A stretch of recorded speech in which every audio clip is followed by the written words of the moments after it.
یا پھر زیادہ بہتر ہے کہ تسبیحات اربع یہ پڑھی جائیں. اب تھوڑا سا تسبیحات اربع، سبحان اللہ والحمد للہ ولا الہ الا اللہ واللہ اکبر، یہ خود اتنا ایک عظیم کلمہ اور جملہ ہے کہ واقعتاً اب تک آپ سرسری طور پر اگر پڑھتے رہی ہوں تو اب آپ کو اندازہ ہوگا کہ کتنا عظیم کلمہ آپ اپنی زبان سے سرسری طور پر نکال رہی تھیں. کہا جاتا ہے کہ روایات میں کی جو 4 تسبیحات ہیں، سبحان اللہ ہے ایک، والحمد للہ ہے پھر ولا الہ الا اللہ واللہ اکبر، جب اسے تسبیحات اربع یعنی 4 تسبیحات کہا جاتا ہے. انہی 4 تسبیحات پر خانہ کعبہ کی دیواریں استوار ہیں. اور اللہم صلی علی محمد.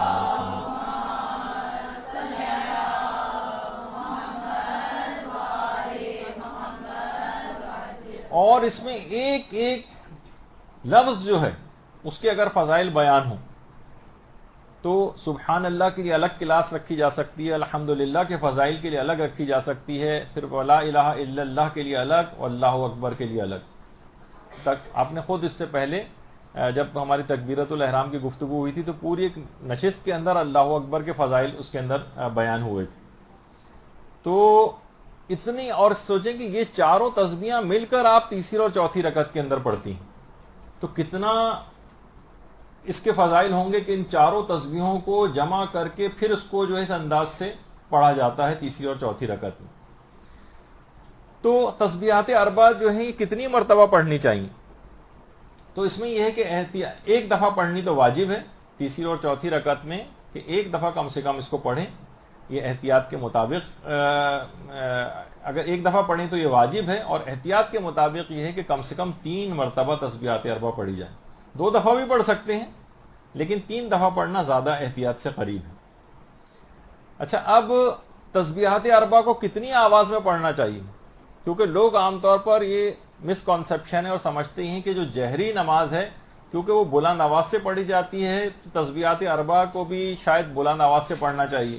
نہیں، تیسری اور چوتھی رکعت میں جو تسبیحات اربع جو پڑھی جا رہی ہیں اس کو ہمیشہ آہستہ آواز ہی میں پڑھنا ضروری ہے. اس کو بلند آواز سے نہیں پڑھ سکتے، خواہ وہ نماز جہری نمازی کیوں نہ ہو. یعنی فجر، مغرب، عشاء کی جو 2 رکعت ہوتی ہیں وہ تو بلند آوازی سے پڑھی جائیں گی، لیکن جب مغرب کی تیسری یا 4 رکعتی نماز کی تیسری اور چوتھی رکعت پڑھیں گے تو تسبیحات اربع کو ہمیشہ آہستہ آواز میں پڑھا جائے گا. خواہ اگر الحمد پڑھیں تو اسے بھی آہستہ آوازی میں پڑھا جائے گا. لیکن اگر تسبیحات اربع کو کوئی شخص 4 مرتبہ پڑھ لے تب بھی کوئی حرج نہیں ہے. تسبیحات اربع کو 4 دفعہ بھی پڑھا جا سکتا ہے اور اس سے نماز پہ فرق نہیں پڑتا. کیا تسبیحات اربع سے پہلے بسم اللہ پڑھی جائے؟ یہ لوگوں کے بہت دماغ میں سوال اٹھتا ہے. تو دیکھیے، اسلام میں الگ سے کوئی حکم نہیں ہے کہ تسبیحات اربع سے پہلے آپ بسم اللہ پڑھیں، بلکہ بسم اللہ کے بغیر ہی اس کو پڑھنا چاہیے. لیکن اگر کوئی شخص بسم اللہ پڑھ کر تسبیحات اربع پڑھتا ہے تو اس سے بھی نماز باطل نہیں ہوتی ہے، نماز پر فرق نہیں پڑتا ہے. البتہ بہتر یہی ہے کہ بسم اللہ کے بغیر پڑھی جائے کیونکہ اس کا حکم نہیں دیا گیا. اور اگر کوئی شخص پڑھ بھی رہا ہے بسم اللہ تو ایک ذکر مطلق کی نیت سے پڑھے، اور یعنی خصوصیت کی نیت نہ کرے کہ اللہ نے حکم دیا ہے کہ اس سے پہلے بسم اللہ پڑھی جائے. اچھا، اگر کوئی شخص تسبیحات اربع پڑھنا بھول جائے، بعض اوقات یہ ہوتا ہے نا کہ خیال میں اپنے کھڑے ہوئے تیسری اور چوتھی رکعت میں اور دماغ ادھر ادھر بھٹک گیا اور رکوع کے اندر چلے گئے، تسبیحات اربع پڑھنا کوئی بھول جائے تو آغا سیستانی بھی فرماتے ہیں کہ احتیاط مستحب یہ کہ 2 سجدے سہو بجا لائے. دیکھیے، تسبیحات الحمد کا سورہ بھول جائے تو اس کے لیے الگ سے 2 سجدے سہو نہیں ہے، بلکہ تسبیحات اربع اگر کوئی شخص پڑھنا بھول جائے تو اس کے لیے 2 سجدے سہو بجا لائے. احتیاط مستحب، البتہ واجب تو نہیں ہے. اور تسبیحات اربع کو کہا جاتا ہے یہ جہنم سے آگ کے مقابلے کے لیے ایک ڈھال ہے، اور نمازوں سے ہٹ کر بھی اس کو پڑھنے کی بڑی تاکید آئی. نماز کے بعد خاص طور پر پڑھنے کی بڑی تاکید آئی. مسافر کے لیے بہت تاکید ہے کہ سفر میں اگر کوئی شخص ہو تو نمازوں کے بعد تسبیحات اربع پڑھے. تو اب آپ تھوڑے سے میں اس کی بھی بیان کر دوں تاکہ آپ کے سامنے کا اندازہ ہو جائے کہ جب نمازوں سے ہٹ کر اس کے اتنے زیادہ فائدے ہیں تو خود نماز کے دوران پڑھنے سے، کیونکہ نماز میں جو قرات کی جاتی ہے اس کا 10 گنا زیادہ عام نماز میں قرات سے، مثلا آپ عام زندگی میں جس وقت نماز نہیں پڑھ رہی جو قرات قرآن یا سوروں کی تلاوت کرتی ہیں، اس سے کہیں زیادہ ثواب دوران نماز ان سوروں کی تلاوت کا ہے۔ تو اسی طرح سے تسبیحات اربع بھی اگر عام طور پر پڑھ رہی ہیں، ان کا ثواب سن لیں تو آپ کو خود بخود اندازہ ہو جائے گا کہ نمازوں میں کتنا زیادہ ثواب ہوگا۔ تو قطب راوندی نے باقاعدہ امیر المومنین علیہ الصلوۃ والسلام سے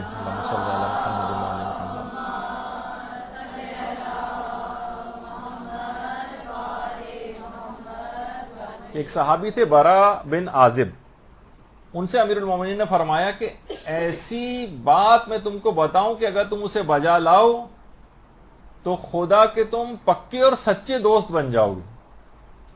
خدا کے پکے اور سچے دوست۔ اس نے کہا جی جی ضرور مولا، بیان فرمائیے۔ امام نے فرمایا کہ ہر نماز کے بعد 10 مرتبہ تسبیحات اربع پڑھا کرو، اور اگر تم نے ایسا کیا تو دنیا سے تمہاری 1000 بلائیں دور ہوں گی، دنیا کی 1000 بلائیں۔ امام نے فرمایا ان 1000 بلاؤں میں سے ایک بلا صرف میں بتاتا ہوں، وہ ہے دنیا سے مرتد ہو کے جانا۔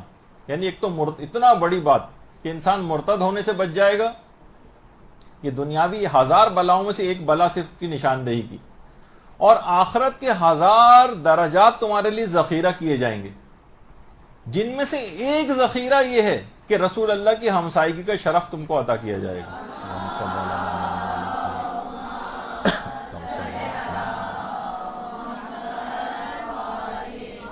واجب نمازوں کے بعد ہر نماز کے بعد صرف 10 مرتبہ تسبیحات اربع پڑھنا، یہ آپ دیکھ لیجئے، یعنی 1000 دنیاوی بلاؤں سے نجات جن میں سے ایک مرتد ہونا ہے، اور 1000 آخرت کے درجات تک رسائی جس میں سے ایک درجہ پیغمبر اسلام کی ہمسائیگی کا شرف۔ اچھا، پھر اس کے بعد اگر کوئی شخص 30 مرتبہ نماز کے بعد اسے کہے تو ہمارے چھٹے امام امام جعفر صادق علیہ السلام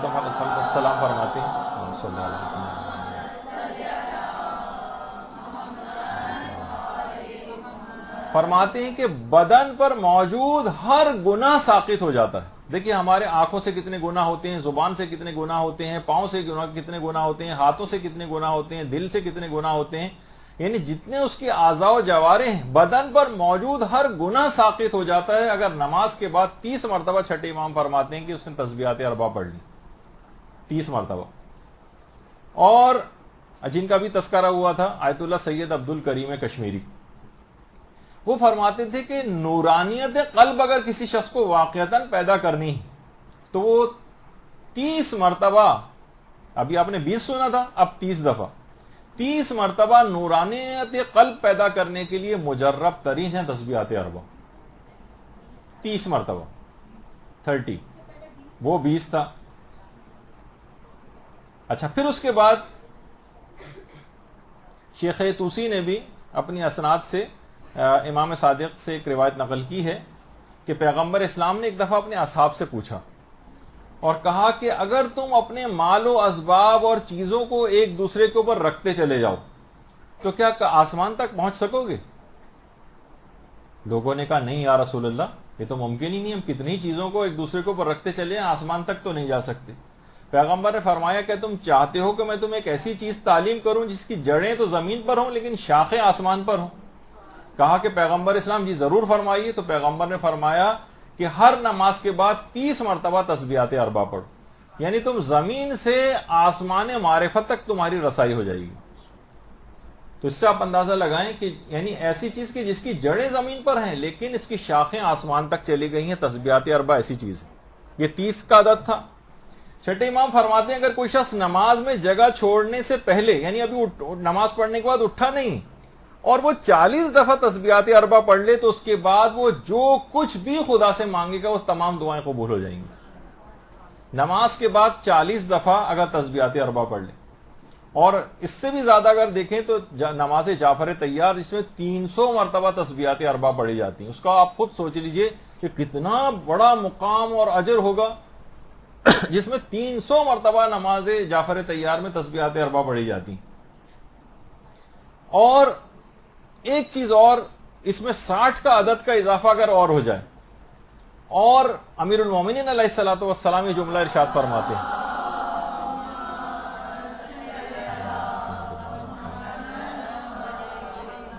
ہیں کہ اگر 360 مرتبہ اگر کوئی شخص تسبیحات اربع روز پڑھ لیتا ہے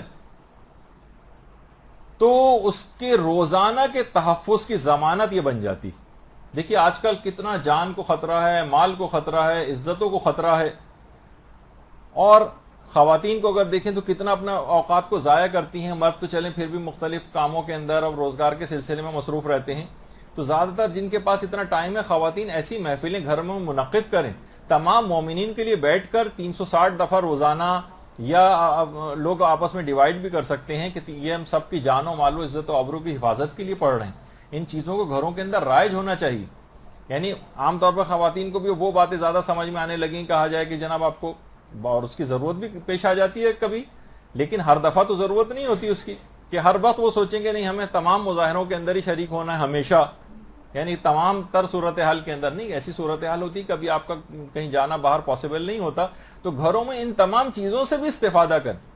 یعنی جو علماء کی ہدایات اس سلسلے میں ہوتی ہیں ان پر الگ عمل کریں، لیکن جب یہ نہیں ہو رہا ہے تو ان چیزوں کو کیوں چھوڑ رکھا ہے اپنے گھروں سے؟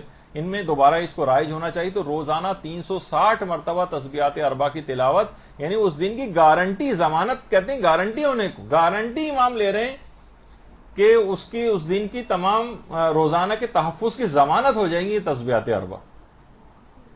اور اس ذکر کے متعلق یہ بات بھی کہی جاتی ہے کہ واقعتاً اس کو پوری اس کے ساتھ پڑھنا چاہیے، ان اذکار کو معرفت کے ساتھ.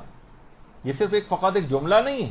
پیغمبر اسلام فرماتے ہیں کہ اس کا کثرت سے ذکر اگر کوئی شخص کرے گا تو یعنی یہ ذکر جو قیامت کے روز اس شان کے ساتھ آئے گا، تسبیحات اربع کا جو ذکر ہے، کہ اس ذکر کے آگے اور پیچھے فرشتے چل رہے ہوں گے اور کچھ فرشتے اس کی اتباع کر رہے ہوں.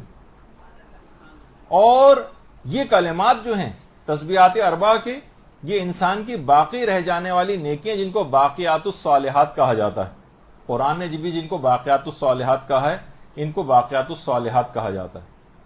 باقاعدہ روایت میں بھی ہے کہ باقیات الصالحات جو قرآن نے لفظ استعمال کیا، یہ سبحان اللہ والحمد للہ ولا الہ الا اللہ واللہ اکبر کے لیے کہا. یہ بھی ایک اس کا مصداق. جبھی پیغمبر نے اپنے حساب سے ایک دفعہ فرمایا کہ تم لوگ سب ڈھالیں اٹھا لو، ڈھال. تو صحابہ سب پریشان ہو گئے، یا رسول اللہ کہاں ہے ہمارا دشمن؟ ہمارے سامنے تو کوئی دشمن نہیں جس کے لیے ڈھال اٹھائیں. پیغمبر نے فرمایا جہنم کی آگ کا مقابلہ کرنے کے لیے ڈھال اٹھاؤ اور کہو سبحان اللہ والحمد للہ ولا الہ الا اللہ واللہ اکبر.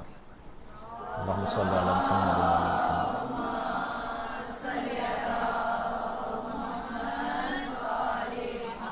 اور یہ جملے ایسے ہیں واقعتاً کہ انسان، روایات میں آئے کہ دیوار کے نیچے دب کر مرنے سے محفوظ ہوگا، یعنی زلزلوں وغیرہ میں اس طرح دب کے مر جاتے ہیں، غرق ہونے سے محفوظ رہے گا، سیلاب، طوفان، سونامیاں اور کیا کیا کی چیزیں آ جاتی ہیں، کنویں میں گر کر مرنے سے محفوظ ہوگا، درندوں کے چیرنے پھاڑنے سے محفوظ ہوگا، انسانی شکلوں میں جو درندے آج کل پھر رہے ہیں ان سے بھی انشاءاللہ محفوظ ہوگا، اور بری موت سے انسان محفوظ ہوگا، اور انسان پر نازل ہونے والی جتنی بھی ناگوار بلائیں اور آسمانی حادثات ہیں ان سے بھی انسان محفوظ ہو جاتا ہے ان تسبیحات اربع کو. تو آپ نے دیکھا کہ عام زندگی میں جب پڑھنے سے اتنا فائدہ ہے تو ایک اصول اور قاعدہ اور کلیہ یہ ہے کہ نماز میں ان اذکار کو کرنے کا ثواب بے تحاشا اور بڑھ جاتا ہے عمومی زندگی سے بھی. تو آپ سوچیں کہ تسبیحات اربع یہ جو ابھی تک تو آپ نے سنا کہ ایک دفعہ واجب تھا، لیکن 3 دفعہ پڑھنا، اور 3 سے زائد دفعہ بھی پڑھا جا سکتا ہے، 5 دفعہ بھی پڑھا جا سکتا ہے، 7 دفعہ بھی پڑھا جا سکتا ہے. بہتر ہے کہ طاق عدد میں پڑھا جائے اس کو. تو نماز میں زیادہ سے زیادہ بھی پڑھنے کی آپ کو اجازت ہے. تو اگر یہ نماز میں اس انداز سے پڑھی جائے پوری معرفت کے ساتھ تو نماز آپ کی بہترین نماز انشاءاللہ قرار پائے گی. اور پیغمبر نے ایک جملہ اور ارشاد فرمایا کہ 5 چیزیں ایسی ہیں جو نامہ اعمال کو بے انتہا وزنی کر دیتی ہیں. ان میں 4 چیزیں تو فقط یہی تسبیحات اربع ہیں. 5 چیزوں سے پیغمبر نے فرمایا جس سے نامہ اعمال بے انتہا وزنی ہو جاتا ہے، جس میں 4 چیزیں تو یہ 4 تسبیحیں ہی ہیں. اور 5ویں پیغمبر نے فرمایا اگر کسی مومن کا کوئی نیک بیٹا مر جائے اور اس کی موت پر وہ صبر کرے، 5ویں چیز وہ ہے. تو آپ نے دیکھا کہ بہرحال یعنی خود ان 5 چیزوں کے اندر جو نام اعمال کو وزنی کرتی ہیں 4 تو فقط یہ تسبیحات ہیں، اور کعبہ، بیت معمور اور عرش الہی کی جو بنیادیں ہیں وہ ان 4 تسبیحات کے اوپر ہیں۔ تو بہرحال اور یہ بھی علماء بیان فرماتے ہیں جس روایت سے جس کی تائید ہو جاتی ہے کہ اگر کوئی شخص انفاق کے اوپر کسی کی طبیعت مائل نہیں، زیادہ پیسہ خرچ کرتے ہوئے اس کے ہاتھ رکتے ہیں، نماز شب کے لیے راتوں کو اٹھ کر عبادت کرنا اس کے لیے پاسبل نہیں، زیادہ روزے رکھنا اس کے لیے مشکل ہوتا ہے، بہت سے لوگوں سے نہیں روزے رکھے جاتے ہیں، تو پھر آخر ایسے اشخاص تسبیحات اربع پڑھنے سے کیوں بخل کرتے ہیں؟ روایت میں ایک سوال پوچھا گیا، اگر آپ کی طبیعت مائل نہیں ہے انفاق فی سبیل اللہ، خدا کی راہ میں خرچ کرنے کے لیے، آپ کی طبیعت مائل نہیں ہوتی رات کو اٹھ کر نماز پڑھنے کے لیے، آپ کی طبیعت مائل نہیں ہوتی کہ آپ رمضان کے علاوہ بھی روزے مستحب روزے رکھیں، تو آخر کس چیز نے آپ کو مجبور کیا ہے کہ آپ اتنے بخیل بن جائیں کہ تسبیحات اربع بھی نہ پڑھ سکیں؟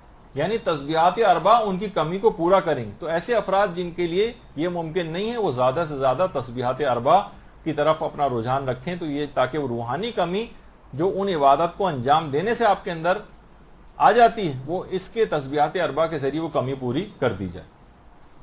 اچھا، اب تیسری اور چوتھی رکعت میں ہم نے تسبیحات اربع پڑھ لی، اب اس کے بعد ایک واجب